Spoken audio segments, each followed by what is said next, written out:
While the real-world impact of the government shutdown is felt by Americans across the country, congressional Republicans continue their strategy of staying at home to avoid ending the standoff.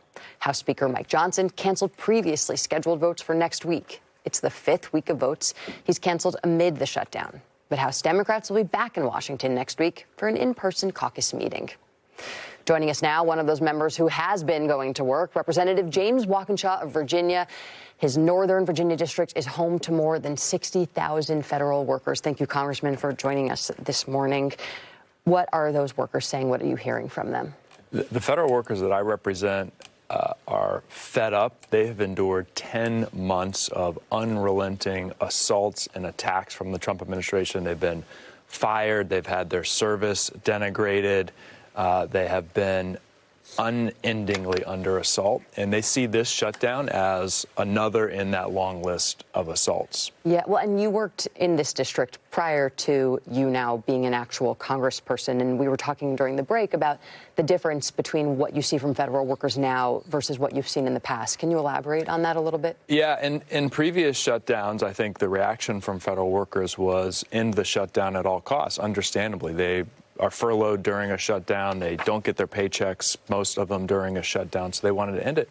In this one, they want to see us standing up to the Trump administration. They're hopeful that we can secure some protections against the illegal impoundment or the White House refusing to spend money that Congress has appropriated, the illegal firings that they've seen. So they want to see us standing up to the Trump administration. They also recognize the health care crisis is real, because when and if the Trump administration fires them, they might be some of those folks looking to get Medicaid that's facing $1 trillion of cuts, or ACA plan that they might need that's facing cuts. So we just had April Goggins here, and she said she lives here in the district in Washington, D.C.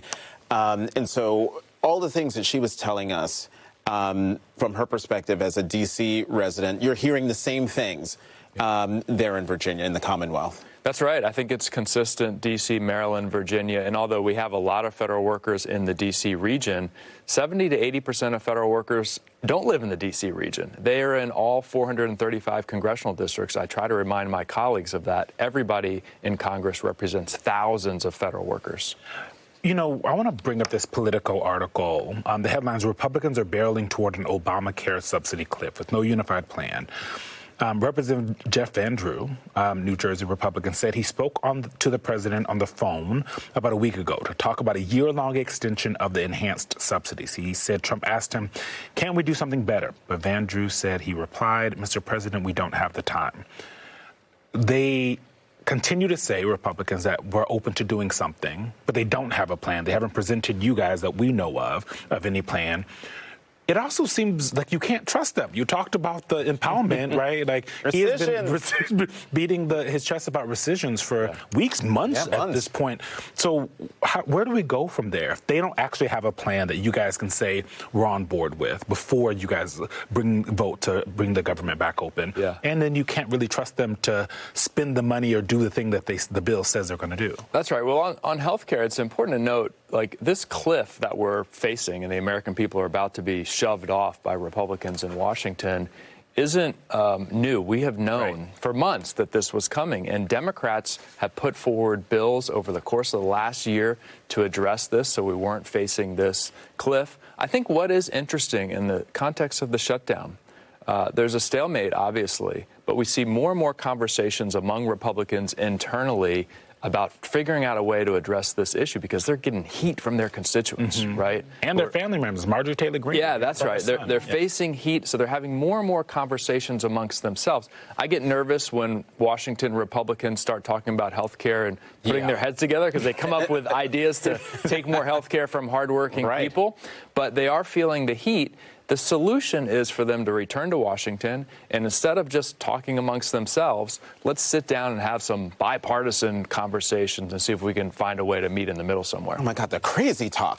Yeah, I know. It's wild. Because they're not coming back, right? Like, what is the latest on when Mike Johnson has said that he would bring you guys back? He has said until the Senate, passes what he calls the clean CR, which is anything but clean, he's not going to bring the House back. And look, we probably don't have time to get into the whole Epstein discharge petition issue and why he's not bringing the the House back. And my should-be colleague, Adelita Grijalva, who should have been sworn in by now, but he seems locked in. But he's getting more and more pushback from members of the Republican conference who are saying it is a really bad look for us to be out of Washington. Fifth week of cancel. Yeah, and Americans are suffering, right? Grocery prices skyrocketing, the shutdown, huge challenges across the country, and House Republicans are at the beach. Congressman, real quick. And still getting paid. Right. We're out of time, but I got to ask you about this. The New York Times reported yesterday that the president is going to use a $130 million donation to help pay the troops. And the president said that an anonymous private donor has given $130 million to do this. Your reaction to that? One, the troops should get paid. Democrats have a bill to pay the troops. Speaker Johnson should bring us back so we could pass that bill. It is deeply troubling that there is some anonymous billionaire who is like picking up the bar tab for Donald Trump to pay the troops for half a day.